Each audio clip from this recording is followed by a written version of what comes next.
সি চৰকাৰী দিশৰ পৰা বাদ পৰিছে আৰু আজিও যথেষ্টখিনি আহিছে, কিয় আচলতে বাদ পৰিবলগীয়া হ'ল বিষয়টোৰ ওপৰত কি ক'ব? নাই, বিষয়টো অৱশ্যে এনেকুৱা হ'ল 2011 চনত যিটো চেঞ্চাছ হৈছিলে, এই 2011 চনৰ চেঞ্চাছত টকাজৰা পঞ্চায়তৰ কলিয়ামাৰী গাঁও, নতুন কলিয়ামাৰী গাঁও, সেই দুখন গাঁও সম্পূৰ্ণ বাদ পৰিলে। কিন্তু 2011 চনৰ চেঞ্চাছত কিন্তু এই দুখন গাঁৱে বাদ পৰিছে, কিন্তু অন্যবিলাক বাদ পৰা নাই। আকৌ 2018 চনৰ 17-18ত আকৌ এবাৰ মানে জিঅ'টেক কৰিব দিয়া হৈছিলে।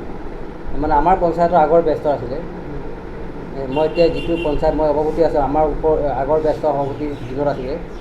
তেতিয়া 17-18ত যেতিয়া জিঅ'টেক কৰিবলৈ দিয়া হৈছিলে, জিঅ'টেক কৰোঁতে তেতিয়া কি হ'ল, তেতিয়াও কলিয়ামাৰী গাঁওখন আৰু নতুন কলিয়ামাৰী গাঁও, আমগুৰি ৰংদৈ, মৌখুটি বনিয়া, গেৰেকী, এই 5খন গাঁও সম্পূৰ্ণ বাদ পৰিল।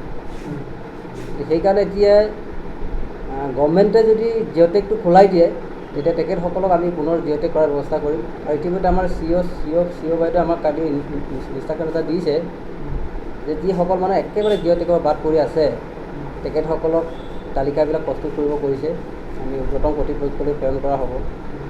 যদি খুলি দিয়ে, আমাৰ জিঅ'টেক কৰিবলৈ অৰ্ডাৰটো দিয়ে, তেতিয়াহ'লে আমি জিঅ'টেক কৰিম।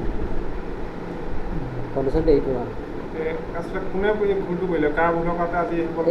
এই ভুলটো আচলতে এনেকুৱা কথা, আমাৰ যেতিয়া জিঅ'টেক কৰিবলৈ কেন্দ্ৰৰ পৰা নিৰ্দেশ দিয়ে পঞ্চায়তবিলাকৰ তাৰ সচিব আৰু তাত যিটো টেকনিকেল কিছুমান মানুহ থাকে আৰু পঞ্চায়ত বডিটো থাকে, সেই বডিয়ে তাত দায়বদ্ধ হৈ থাকে।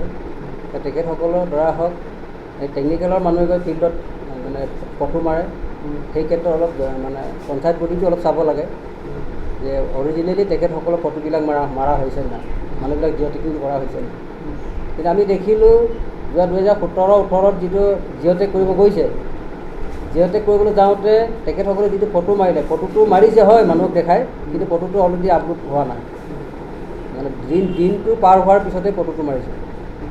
সেই ক্ষেত্ৰত আমি সভাপতি হোৱা নাছিলোঁ, সভাপতি নহ'লেও মই তেতিয়া কমপ্লেইন কৰিছিলোঁ যে আমাৰ ফটোবিলাক কিয় মাৰা নাই। আমাৰ মানে অন্য গাঁওবিলাকত মানে আগত ফটো মাৰি গ'ল, কিন্তু এই কেইখন গাঁও, যিকেইখন কলিয়ামাৰী, নতুন কলিয়ামাৰী, আমগুৰি ৰংদৈ, গেৰেকী, পোহাৰদিয়া, এই অঞ্চলবিলাকত ফটো নমৰাৰ কাৰণে আমিও কমপ্লেইন কৰিব লাগে যে কিয় ফটো মৰা নাই আমাৰ অঞ্চলত।